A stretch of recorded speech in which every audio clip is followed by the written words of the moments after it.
What I want to talk about on today's call is the state of marketing, the power of focus, Facebook advertising, the best 3 sales questions, video marketing, the importance of faces. This call is being recorded. All right. Well, thank you guys for your patience there. It's exciting to be back. And if you guys can't hear me, somebody run into the office and let me know. But what I want to talk about on today's call is how to be insanely happy. And it's one of those things that you see, especially around the new year. Everybody has a resolution, whether it's to lose weight or stop smoking or exercise more. And I just got back from trip with my family that was basically kind of equally a good life experience and also very sad, dealing with a death in the family. And when that happens, you really start thinking about life and happiness and death, and it really puts everything in perspective. So I started researching this concept of happiness and how can you become happy, or why aren't you happy? And I remember the first time I ever thought about it deeply, I was at a conference where the CEO of Zappos was speaking, and he has a book called Delivering Happiness, which I recommend all of you read. And he did a really interesting exercise where he kind of wanted everybody to say, like, what are your goals? Like, what do you want in life? And a lot of people, they want to build a company. A lot of people, they want to get a great job. A lot of people, they want to find a significant other. And a lot of people, they want to be healthy. Those are typically the 4 answers that people give when you ask what their goals are. They want to build a company and be an entrepreneur. They want to have a great job and a great career. They want to have a meaningful relationship with someone else, and they want to be healthy. But what Tony asked us was why? Like, why do you want a great job? Well, most people want a great job because they want to make money.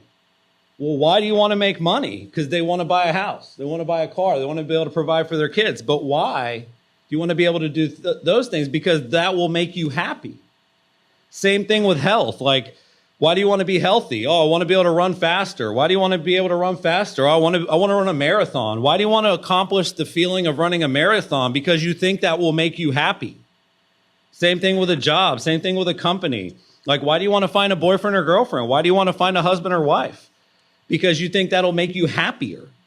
So whatever your high level goal is, whether it's health or income or spouse or career, your low level goal, if you kind of just ask, why do I want that? Why do I want to lose weight? Why do I want to quit smoking? Why do I want to exercise more?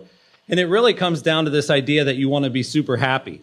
So what I would challenge you guys to do this year is make your one and only resolution to be as happy as possible. I want to talk about how income impacts happiness. There's actually a really good study done by Princeton. And what they found was that about $75,000 per year is the sweet spot when it comes to financial gain equating to increased happiness.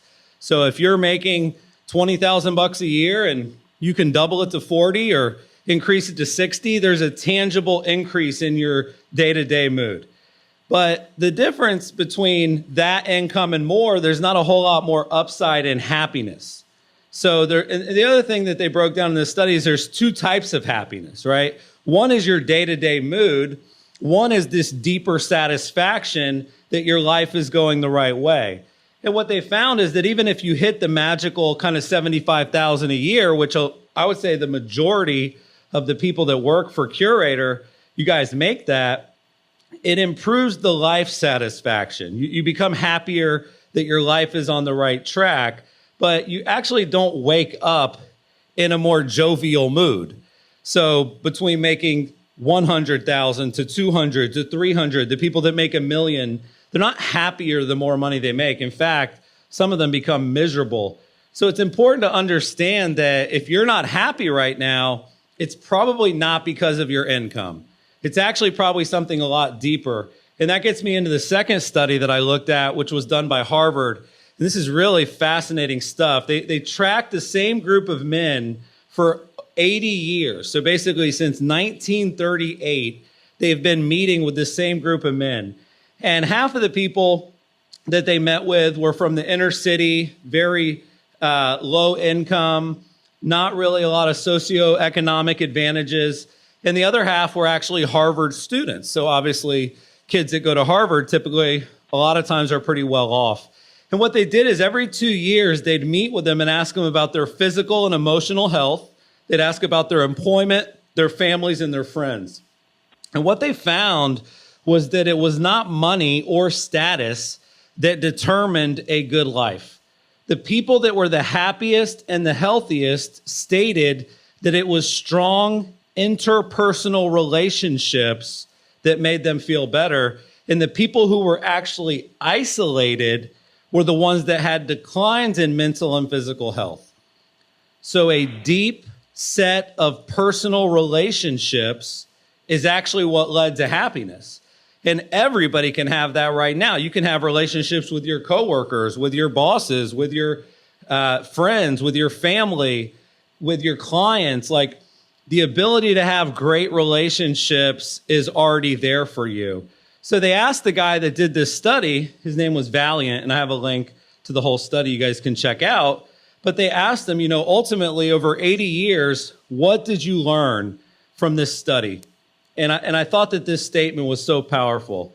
He said, the only thing that really matters in life are your relationships to other people. So I want you guys to think about that a lot. Relationships with other people equate happiness. There's a great TED Talk. It's got 18 million views about this study. We'll put that in the Slack channel. A couple other little things I thought a little bit about with happiness. It's so funny.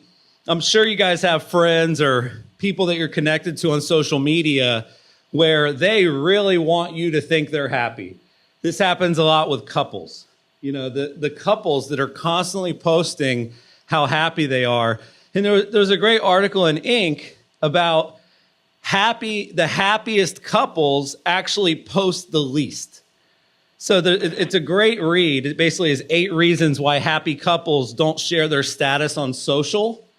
But I think we all can think of people that you almost see the status update and it's like, man, he must be in trouble. He must have screwed up because he is flattering his wife a lot right now through Facebook. And I've had people ask me, Chris, why don't you share more stuff about your wife? You always talk about how Curator is a family-run business, but your wife's not around. And that's because we just quite simply don't feel any need at all to share our relationship. I think that makes us happy.